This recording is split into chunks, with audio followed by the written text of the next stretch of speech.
வணக்கம் நண்பர்களே, அனைவருக்கும் வணக்கம். முட்டியது மோதல், முறுக்கிறதா நம்முடைய பாஜக? என்ன செய்வது என்று தெரியாமல் விழி பிதுங்கி இருக்கும் அமித்ஷா. ஆளை விட்டுடுங்கடா சாமி, ஆட்சியும் வேணாம் ஒன்றும் வேணாம் அப்படின்னு சொல்லிட்டு பட்டையை கிளம்பி வெளியே கிளம்ப போகும் நம்முடைய மோடிஜி அவர்கள். என்னதான் மோடி அவர்களால் இருந்தாலும் கூட 72 வயது முடிந்து விட்டது, 75 வயது கடந்து விட்டது. அப்படின்னா மோடி ஒரு டம்மி என்பதை நீங்கள் புரிந்து கொள்ள வேண்டும் அப்படின்னு சொல்லிட்டு தொடர்ந்து சொல்லப்பட்டு கொண்டிருக்கக்கூடிய ஒரு சூழ்நிலையில தான் ஒட்டுமொத்தமாக பாஜகவின் மூத்த தலைவர்கள் அதிரடியான நீக்குதல்களுக்கு தற்போது வாய்ப்புகள் இருப்பதாகத்தான் ரீசன்ட் டைம்ல நமக்கு தொடர்ந்து செய்திகள் என்பது உலா வந்த வண்ணம் இருக்கிறது. அமித்ஷா அவர்களுடைய கருத்துக்கு அண்ணாமலை அவர்களுடைய கருத்துக்கு தமிழிசை அவர்கள் எதிர்ப்பு தெரிவிக்கிறார். தமிழிசையுடைய கருத்துக்கு அண்ணாமலை எதிர்ப்பு தெரிவிக்கிறார். நான் அப்படியே ஒன்று சொல்றேன், இருக்கிற 5-8% ஓட்டும் நக்கின்னு போனோமா? இல்லை, சீரியஸாக தான் கேட்குறேன். பிஜேபியை பொறுத்த வரைக்கும் இப்போ 3 அணியாக உருவாயிருச்சான்.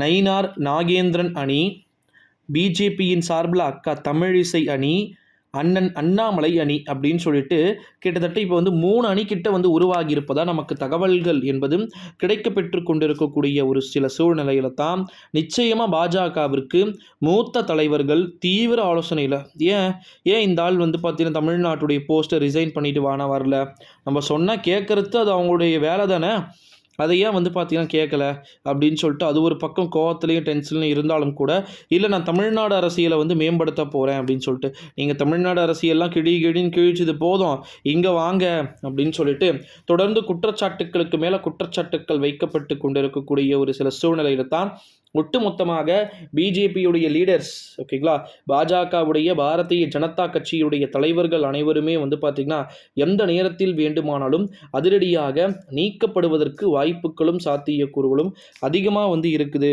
அப்படின்னு சொல்லிட்டும் ஒரு புறம் சொல்லப்படுது. எனக்கு தெரிஞ்சும் அதுக்கு வாய்ப்பு அதிகம். ஓகேங்களா, பிஜேபியுடைய லீடர்ஸ்ன்னு நீங்கள் சாதாரணமாக நினச்சிக்காதீங்க. அண்ணாமலை சரியான கேடி. ஓகேங்களா, தான் மட்டும்தான் கட்சியில் இருக்கணும்னு சொல்லிட்டு பொறாமப்படக்கூடிய ஆள்.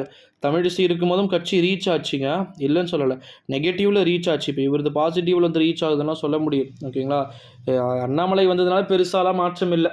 பெரியவங்க சின்னவங்கன்னு மரியாதை இல்லாமல் பேசுறது, ரொம்ப தற்கூரித்தனமாக பேசுறது. கோயம்புத்தூரில் பெருசாக மரங்கள் இல்லை, ஆகையால் 2 டிகிரி ஃபாரன்ஹீட் வெப்பம் அதிகமாகிடுச்சு. ராஜஸ்தானில் போய் சொல்லலாம் அப்படின்னு சொல்லிட்டு பிஜேபியினரும் திமுகவினரும் அவங்களுக்குள்ளேயே பிரச்சனை போயிட்டுருக்கு.